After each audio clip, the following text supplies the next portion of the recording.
வணக்கம் நண்பர்களே. கலைஞர் மகளிர் உரிமை தொகை திட்டம் குறித்த மிக முக்கிய அறிவிப்புகள் வெளியாகி உள்ளன.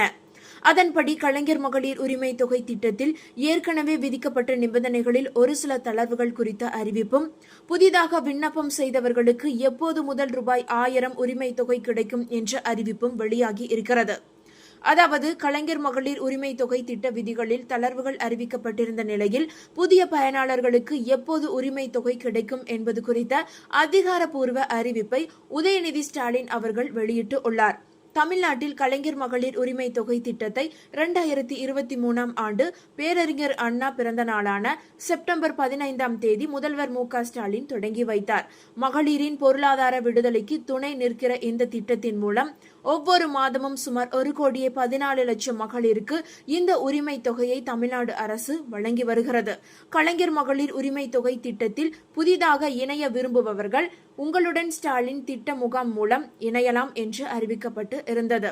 தமிழ்நாடு சட்டமன்றத்தில் துணை முதல்வரும் சிறப்பு திட்ட செயலாக்கத்துறை அமைச்சருமான உதயநிதி ஸ்டாலின் கலைஞர் மகளிர் உரிமை தொகை திட்டம், உங்களுடன் ஸ்டாலின் திட்டம் முகாம் ஆகியவை குறித்து பேசினார். அதாவது அப்போது பேசிய அவர், கடந்த 26 மாதங்களாக 2023ஆம் ஆண்டு செப்டம்பர் மாதம் துவங்கி இந்த ஆண்டு வரை இன்றைக்கு 16ஆம் தேதி ஏற்கனவே 1000 ரூபாய் கொடுத்தாகிவிட்டது. தமிழ்நாடு மகளிருக்கு இதுவரை கிட்டத்தட்ட 1,14,00,000 மகளிர் ஒவ்வொருவருக்கும் சுமார் 26,000 ரூபாய் நம்முடைய அரசு கொடுத்திருக்கிறது. இதுவரை கிட்டத்தட்ட 30,000 கோடி ரூபாய் உரிமை தொகையாக வழங்கப்பட்டு இருக்கிறது என்பதை அந்த அவையில் பதிவு செய்ய விரும்புகிறேன் என்று உதயநிதி ஸ்டாலின் அவர்கள் கூறியிருக்கிறார். மேலும் இந்த திட்டத்தில் கூடுதலான மகளிர் பயனடைய வேண்டும் என்ற அடிப்படையில் முதலமைச்சர் ஸ்டாலின் சில விதிகளை தளர்த்தி கொடுத்திருக்கிறார். உதாரணமாக, அரசு மானியத்தில் 4 சக்கர வாகனம் வைத்திருக்கும் குடும்பங்கள், ஓஎஃப் பெறும் குடும்பங்கள் ஆகியவற்றில் விதிகளை பூர்த்தி செய்யும் மகளிருக்கும் உரிமை தொகை சேர்த்து வழங்கப்படும் என்று முதலமைச்சர் அவையில் அறிவித்தார். இந்த சூழலில் நம்முடைய அரசு சேவைகள் மக்களை தேடி சென்றடைய வேண்டும் என்ற நோக்கில் உங்களுடன் ஸ்டாலின் திட்டத்தை முதல்வர் கடந்த ஜூலை 15ஆம் தேதி தொடங்கி வைத்தார். இந்த முகாம்களில் கிராமப்புறங்களில் 15 துறைகளின் வாயிலாக 45 சேவைகளும், நகர்ப்புறங்களில் 13 துறைகளின் வாயிலாக 43 சேவைகளும் அரசால் மக்களுக்கு வழங்கப்பட்டு வருகின்றன. இந்த முகாம்கள் மூலம் கலைஞர் மகளிர் உரிமை தொகை திட்டத்தின் கீழும் மனுக்கள் ஏற்கப்படும் என்று நம் முதலமைச்சர் அறிவித்து இருந்தார்கள். இதற்காக நவம்பர் 15ஆம் தேதி வரை 10,000 முகாம்கள் நடத்தப்படும் என்று அரசால் அறிவிக்கப்பட்டு இருந்தது.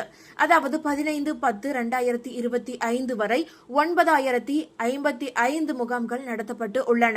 பொதுமக்கள் மத்தியில் இந்த முகாம்களுக்கு மிகப்பெரிய வரவேற்பு இருக்கிறது. இதுவரை உரிமை தொகை வேண்டி 28 லட்சம் மகளிர் உங்களுடன் ஸ்டாலின் முகாம்களில் விண்ணப்பம் அளித்துள்ளனர். உங்களுடன் ஸ்டாலின் முகாம்கள் நவம்பர் 14, 2025 அன்று முடிவடைய உள்ளன. இதற்கிடையே புதிதாக உரிமை தொகை கேட்டு பெறப்பட்டுள்ள விண்ணப்பங்கள் வருவாய்த்துறை மூலம் கள ஆய்வு செய்யப்பட்டு வருகின்றன. இப்பணிகள் அனைத்தும் வருகிற நவம்பர் 30, 2025க்குள் முடிவடையும் என்று கூறி கொள்கிறேன். முகாம்களில் பெறப்பட்ட விண்ணப்பங்களின் அடிப்படையில் தகுதியான மகளிருக்கு வரும் டிசம்பர் மாதம் 15ஆம் தேதி முதல் கலைஞர் மகளிர் உரிமை தொகை வழங்கப்பட வேண்டும் என்று முதலமைச்சர் முடிவெடுத்து இருக்கிறார். அதாவது இந்த செய்தியை இந்த மாமன்றத்தின் வாயிலாக உங்களோடு நான் பகிர்ந்து கொள்ள விரும்புகிறேன் என்று துணை முதலமைச்சர் உதயநிதி ஸ்டாலின் கூறியிருக்கிறார்.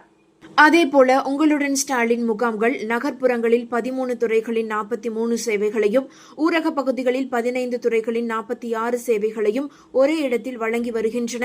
இதன் மூலம் மக்கள் தங்கள் இருப்பிடங்களுக்கு அருகிலேயே ஜாதி சான்றிதழ், பட்டா மாற்றம், ஓய்வூதியம், முதியோர் உதவித்தொகை, திருமண உதவித்தொகை மற்றும் ஆதார் அட்டையில் திருத்தங்கள் போன்ற 46க்கும் மேற்பட்ட பல்வேறு அத்தியாவசிய சேவைகளை பெற்று வருகின்றனர். உங்களுடன் ஸ்டாலின் திட்டம் தொடங்கப்பட்டு ஆகஸ்ட் 28ஆம் தேதியுடன் 45 நாட்கள் நிறைவடைந்த நிலையில் அடுத்த சில நாட்களில் முதல்கட்ட பயனாளிகளின் பட்டியல் வெளியாக வாய்ப்புள்ளதாக தகவல் கிடைத்துள்ளது.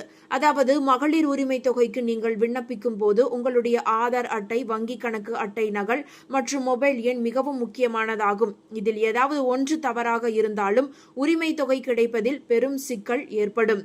ஆதார் எண் குளறுபடியால் மகளிர் உரிமை தொகை உத்தரப்பிரதேச மாநிலத்தைச் சேர்ந்த பெண் ஒருவருக்கு வரவு வைக்கப்பட்டது என்பது உங்களுடன் ஸ்டாலின் முகாமில் கண்டுபிடிக்கப்பட்டது. அதாவது தமிழகத்தைச் சேர்ந்த பெண்ணின் ஆதார் எண் அடிப்படையில் வங்கி கணக்கு திறக்கப்பட்டதால் அவருக்கு உரிமை தொகை வரவு வைக்கப்பட்டது. எனவே விண்ணப்பிக்கும் போது ஆதார் மற்றும் வங்கி கணக்கு விவரங்களை முழுமையாக சரிபார்த்து விண்ணப்பிக்க வேண்டும். எனவே மகளிர் உரிமை தொகைக்கு விண்ணப்பிக்கும் போது ஆதார் மற்றும் வங்கி கணக்கை சரிபார்த்து கொடுக்கவில்லை என்றால் தவறுதலாக கொடுத்தால் உங்கள் மொபைலுக்கு பணம் வந்துவிட்டதாக மெசேஜ் வரும். ஆனால் பணம் உங்கள் அக்கவுண்டில் ₹1 கூட வராது என்பதை தயவு செய்து நினைவில் வைத்துக் கொள்ளுங்கள். அதனால் விண்ணப்பிக்கும் போதே ஒரு முறைக்கு இருமுறை நீங்கள் கொடுத்த ஆவணங்கள் அனைத்தும் சரியாக இருக்கிறதா, உங்களுடைய ஆதார் எண் கரெக்டாக இருக்கிறதா, உங்களுடைய வங்கி கணக்கு கரெக்டாக, அதாவது வங்கி கணக்கு எண் கரெக்டாக கொடுத்திருக்கிறீர்களா என்பதை செக் செய்து கொள்ளுங்கள். இதைவிட முக்கியமானது என்னவென்றால் உங்களுடைய மொபைல் எண். அந்த மொபைல் எண் உங்களுடைய வங்கி கணக்கோடும் ஆதார் எண்ணோடும் உங்களுடைய ரேஷன் அட்டையோடும் இணைத்து வைத்திருக்க வேண்டும். அப்போதுதான் இந்த உரிமை தொகை பெறுவதில் உங்களுக்கு எந்த ஒரு சிக்கலும் இருக்காது. அதேபோல கலைஞர் மகளிர் உரிமை தொகை திட்டத்தில் தயாராகும் பயனாளிகளின் இறுதி பட்டியல் தொடர்பான அப்டேட் கிடைத்திருக்கிறது. கலைஞர் மகளிர் உரிமை தொகை திட்டத்தில் புதிதாக விண்ணப்பித்த பெண்களுக்கு தீபாவளி பரிசாக டிசம்பர் 15ஆம் தேதி முதல் உரிமை தொகை வழங்கப்படும் என துணை முதலமைச்சர் உதயநிதி ஸ்டாலின் அண்மையில் அறிவித்து விட்டார். துணை முதலமைச்சரின் இந்த அறிவிப்பை தொடர்ந்து கிராம வாரியாக பயனாளிகள் இறுதி செய்யும் பணி வேகமெடுத்து உள்ளது. ஒவ்வொரு கிராமத்திலும் புதிதாக விண்ணப்பித்த பெண்களின் விண்ணப்பங்கள் மீதான கள ஆய்வு ஜோராக நடக்க தொடங்கி உள்ளது. ஒவ்வொரு நாளும் கள ஆய்வு செய்யப்பட்ட பயனாளிகளின் எண்ணிக்கை மற்றும் விவரங்கள் கிராம நிர்வாக அலுவலர்கள் இறுதி செய்கின்றனர். அதன் அடிப்படையில் பயனாளிகளின் தேர்வும் இறுதி செய்யப்பட்டு வருகிறது. தமிழ்நாடு முழுவதும் 28 லட்சத்திற்கும் மேற்பட்டோர் உரிமை தொகை கேட்டு விண்ணப்பம் செய்துள்ளதால் நவம்பர் 14ஆம் தேதி வரை உங்களுடன் ஸ்டாலின் முகாம்கள் நடப்பதால் இந்த எண்ணிக்கை இன்னும் அதிகரிக்கும் என எதிர்பார்க்கப்படுகிறது. அதாவது ஊராட்சி அளவில் பயனாளிகள் இறுதி செய்யப்படுகின்றனர். கடந்த முறையும் இதே முறையேதான் பின்பற்றப்பட்டு வேகமாக உரிமை தொகை திட்டத்திற்கு புதிய பயனாளிகள் தேர்வு செய்யப்பட்டனர். மேலும் கிராம நிர்வாக அலுவலர்கள் நேரடியாக பயனாளிகளை இறுதி செய்வதால் தகுதியில்லாத விண்ணப்பங்கள் கள ஆய்வில் நேரடியாக நிராகரிக்கப்படும் என்ற தகவல் கிடைத்துள்ளது. அந்த தகவல் பயனாளிகளுக்கு கடைசியாகத்தான் தெரிவிக்கப்படும் என்றும் கூறப்படுகிறது. இதையடுத்து மேல்முறையீடு செய்ய வாய்ப்பும் அரசு கொடுக்கும். ஏனென்றால் கடந்த முறையும் நிராகரிக்கப்பட்ட விண்ணப்பதாரர்களுக்கு மேல்முறையீடு செய்ய அரசு ஒரு வாய்ப்பு கொடுத்திருந்தது.